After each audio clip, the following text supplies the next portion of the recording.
Welcome to our 8th day on the South Island of New Zealand. This is pretty much a travel day where we moved from Te Anau to Queenstown.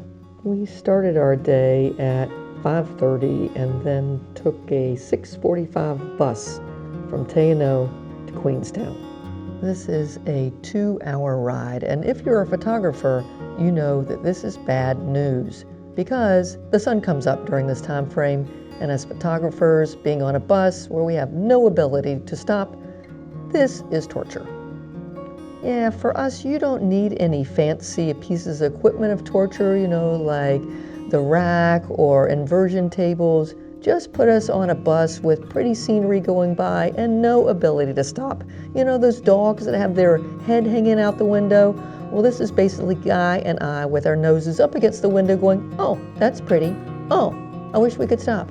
Oh, but we knew that we were going to a car rental place and soon we would have our own cars and our ability to stop.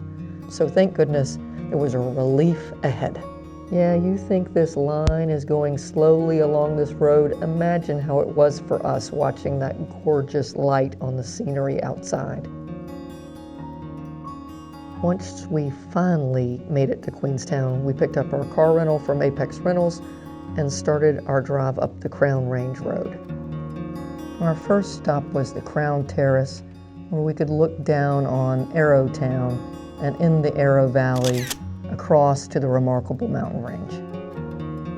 The Crown Range Road reaches an altitude of 1,121 meters or 3,677 feet and is the highest main road in all of New Zealand. It is actually the longest of two options to go to Wanaka, but it's definitely the prettier one as the road winds through this higher mountain pass through rolling grass mountainsides.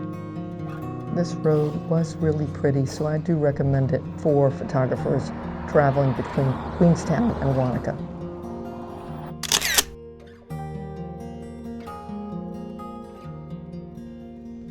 The whole reason we're going to Wanaka is the famous Wanaka Tree. It is a lone willow tree that stands out in the middle of the water, and just the shape of the tree in the middle of the water all alone is somehow mystical, and I've always wanted to see it. So we couldn't help but give in to it. We had to go see the Wanaka Tree. So here it is behind me. The guy's already shooting it, and we'll be back later at sunset, but we just wanted to see what it looked like. By going during the day, we had a good lay of the land for when we were going to come back later to shoot the Wanaka Tree at sunset. It is also one of the most photographed trees in all of New Zealand, and I have to say that I was very curious how we could shoot this tree differently from everyone else. I think the best way to shoot this tree is to get really low along the shoreline so that the tree stands up above the shoreline in the distance as much as possible. You want to get the darkest dark of the tree against the lightest light of the background behind, and that makes it pop a little bit better. I also look to try to make sure that the limbs of the tree have good separation from the darker parts of the background. When we planned this trip, I decided to have underclothing that could double as swimwear to be able to use in case I needed to go swimming or in case we needed a quick model for a photo shoot. It was really quite cold outside, so I was freezing.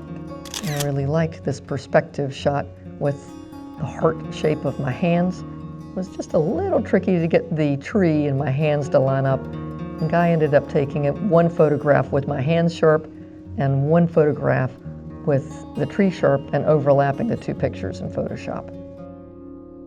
After visiting the Wanaka Tree, we went to our Airbnb hosted by Carol. This was a fantastic place. I recommend it to any photographers or other travelers that head through this town. Next, we decided to just take a short walk on the Glendu Bay Track, or what is otherwise known as the Millennium Track.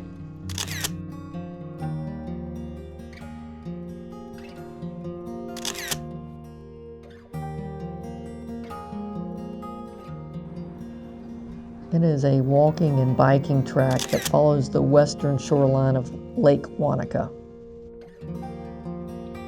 Along the track you have gorgeous views of Mount Aspiring.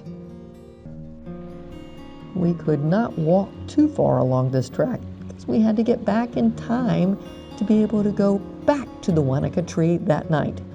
We figure we only had a couple opportunities to get to the Wanaka Tree given our schedule, so I wanted to take advantage of every single one. There are no signs to that Wanaka Tree, but it is on Google Maps, so it makes it a little bit easier to find. It's about a 2-minute walk from the car park. The light was dim, so this required a tripod and longer exposure times.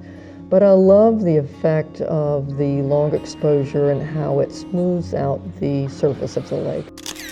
We were hoping for the most amazing sunset, but unfortunately, the universe was not cooperating. But one of the things we know is even when the sky is completely overcast and there is no color in the sky, there's always the cobalt blue at dusk after the sun has gone down that can still make for marvelous photographs.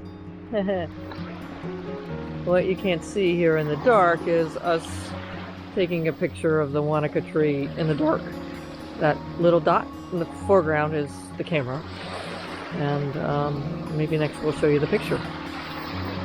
You get the starbursts of the pin lights of the town in the distance. Guy used f/16. We hope you enjoyed this travel day, and in future videos we'll explore this beautiful area.